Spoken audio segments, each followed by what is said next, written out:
Assalamualaikum warahmatullahi wabarakatuh. Waalaikumsalam. Alhamdulillahilladzi hadana li hadza wa ma kunna linahtadiya laula an hadanallah. Asyhadu an la ilaha illallah wahdahu la syarika lah wa asyhadu anna Muhammadan abduhu wa rasuluhu alladzi la nabiyya ba'dah. Allahumma sholli ala nabiyyina Muhammad wa ala alihi wa sahbihi ajma'in, amma ba'du. Para hadirin jamaah Masjid Darul Muttaqin yang sama-sama mengharap ridho serta maghfirah Allah Subhanahu wa taala. Alhamdulillah, puji syukur senantiasa kita panjatkan kehadirat Allah Azza wa Jalla yang senantiasa mencurahkan kepada kita kenikmatan-kenikmatan yang tidak akan bisa kita hitung satu persatu. Salawat serta salam semoga terus tercurah dilimpahkan kepada Nabi kita Nabi Muhammad sallallahu alaihi wasallam beserta keluarganya, para sahabatnya, dan juga segenap umatnya yang berpegang teguh terhadap sunnah-sunnahnya. Para hadirin rahimakumullah, boleh saya bertanya Pak? Boleh? Boleh. Bangku Jumat ya. Baik, siapa yang ingin masuk surga? Bapak, Ibu ingin masuk surga? Adik-adik mau masuk surga? Coba yang ingin masuk surga acungkan tangannya. Masya Allah ya. Semuanya ngacung. Ada beberapa yang ngacung ya. Ada yang enggak ngacung, malu-malu kecil. Tapi intinya mau.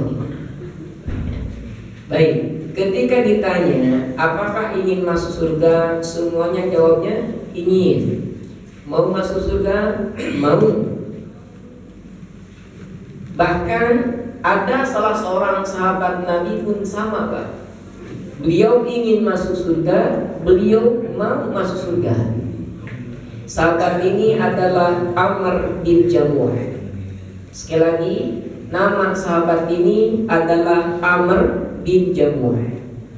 Bapak, Ibu sebelumnya pernah mendengar nama Amr bin Jamuh? Belum Pak.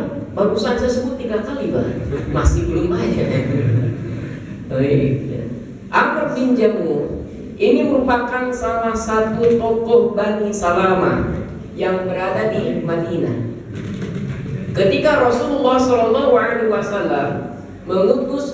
mengutus Mus'ab bin Umair ke Madinah untuk mengajarkan Islam, Islam pun tersebar di Madinah. Amr bin Jamuh termasuk telat masuk Islamnya. Istrinya sudah masuk Islam, anak-anaknya sudah masuk Islam. Anak-anaknya siapa saja Pak? Mu'ad, Muawwad, Khalad, kemudian Abdurrahman, dan juga Hindun. Semuanya masuk Islam. Amr bin Jamuh belum. Anak-anaknya ini berharap bahwa bapaknya juga masuk Islam. Di antaranya Mu'ad. Kemudian berbincang dengan sahabat yang bernama Mu'ad bin Jabal. Bagaimana nih caranya supaya bapak ini sadar akan kesalahannya, akan kekeliruannya berbuat syirik. Amr bin Jamuh usianya sudah tua Pak. Sudah 60 tahun lebih. Mungkin bahasa orang Dayak sudah orang pensiunan. Sudah tua. Bahkan mohon maaf, kakinya pincang. Sudah usianya tua, kakinya pincang. Amr bin Jamuh punya satu patung yang dipertuhankan, yang diberi nama Manaf. Manaf ini disimpan di ruangan khusus untuk disembah baik pagi maupun petang. Maka oleh anaknya ini bagaimana caranya? Wantar nunggu. Ketika malam tiba, manusiawi Pak. Kalau sudah malam biasanya ngantuk kan gitu. Kita pun sudah kelihatan entah ngantuk kan gitu. Ngantuk tidur Pak. Amr bin Jamuh tidur. Maka Tuhannya diculik Pak. Tuhannya diambil. Kemudian dilemparkan ke sebuah kubah, tempat pembuangan sampah, tempat pembuangan kotoran. Pagi-pagi Amr bin Jamuh bangun, kaget kan itu. Kemana ini Tuhan yang nggak ada? Masa iya Tuhan saya jalan-jalan dulu kan gitu, healing-healing dulu kan gitu. Bingung Pak gitu, kaget. Dicari di rumah nggak ketemu, cari keluar ke sana kemari, pada akhirnya ketemu di lubang tempat pembuangan kotoran, di lubang tempat pembuangan sampah tersebut. Marah, emosi, ngambek, kesal. Diambil itu patungnya, kemudian dicuci, dibersihkan, diberikan wangi-wangian, disembah kembali. Malam berikutnya sama Pak, diculik lagi ke Tuhannya, diculik lagi, dibuang ke tempat yang sama. Amr bin Jamuh bangun pagi sama kan itu, bingung kemana Tuhan, jalan-jalan ke sana lagi kayaknya kan itu. Ada yang ngebuang, dicari ke sana betul Pak, ada di sana. Dicuci, dibersihkan, diberi wangi-wangian, disembah lagi. Sampai pada akhirnya bosan juga kan itu. Tuhannya diculik dulu Pak. Ambil pedang, kemudian disimpan di leher Manaf tersebut. Wahai Manafku, saya kasih pedangnya. Kalau ada yang mau macam-macam, kalau mau ada yang nyulik, bawa sendiri kan gitu. Itu sudah ada pedangnya. Saya mau tidur gitu. Tidur Amr bin Jamuh.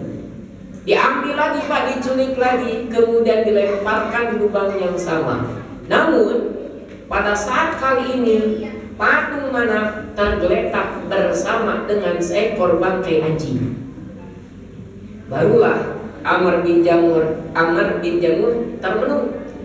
Masa iya ini yang dikatakan Tuhan? Jangankan untuk menyelamatkan orang lain, menyelamatkan dirinya saja nggak bisa, tragis nasibnya. Wah ini nggak pas nih dijadikan Tuhan. Dalam renungan tersebut, tokoh-tokoh Madinah yang menyaksikan hal itu memberikan nasihat-nasihat kepada Amr bin Jamuh. Pada akhirnya Amr bin Jamuh pun masuk Islam. Singkat kisah, Rasulullah SAW bersama para sahabatnya sedang berkumpul. Kemudian Rasul mengatakan, "Qumu ilal jannah." Wahai para sahabatku, yuk berdiri, yuk bangkit menuju surganya Allah Subhanahu wa taala. Arduhas samawati wal ardu uiddat lil muttaqin. Yang dimana surga ini seluas langit dan juga bumi, disediakan bagi orang-orang yang bertakwa. Maksudnya apa? Ini seruan Nabi untuk melaksanakan perang Uhud. Setelah perang Badar kaum Quraisy kalah, mereka ingin balas dendam. Dan Rasul bersiap-siap dengan para sahabat yang lain. Maka Amr bin Jamuh termasuk orang yang semangat untuk ikut berperang dengan Rasulullah SAW.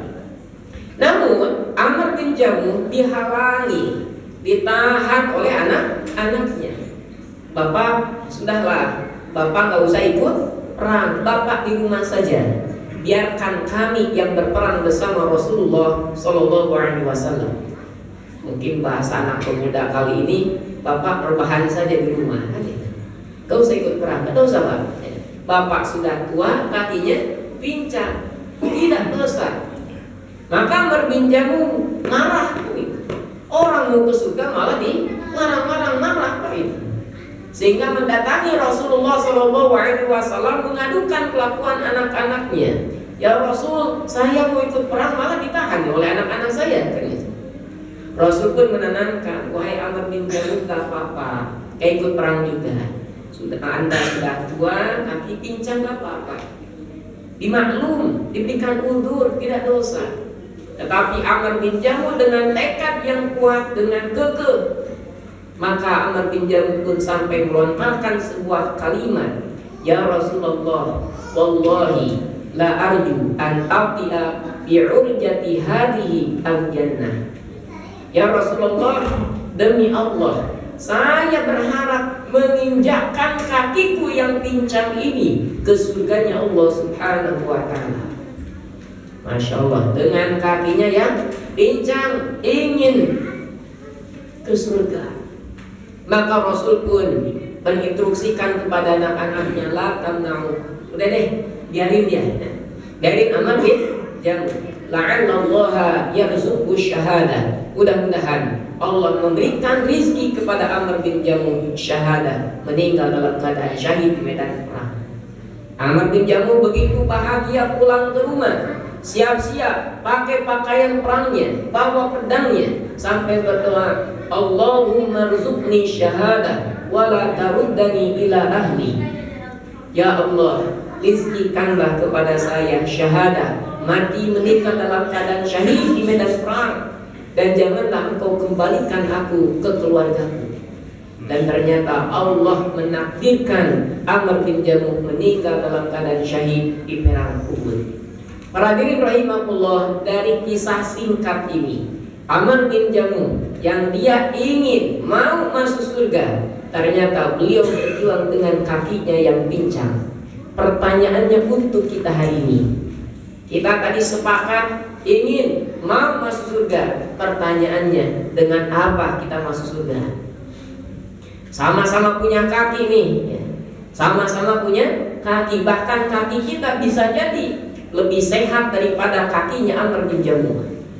Pertanyaannya, sudah sejauh mana langkah kaki kita ringan? Jangan jauh-jauh menuju masjid untuk melaksanakan sholat berjamaah. Sudah sejauh mana kaki kita ringan menuju majlis ilmu? Sudah sejauh mana kaki kita ringan mencari nafkah untuk anak istri dengan cara-cara yang halal? Mungkin itu bisa sebagai perjuangan kita mendapatkan surganya Allah Subhanahu wa Ta'ala. Syukuri kita punya kaki yang masih sehat. Bagaimana Ustaz kalau kakinya sudah apa nih? Asam urat kan gitu. Sudah asam urat kaki kan. Raweh panjang sedikit udah pegel kan gitu.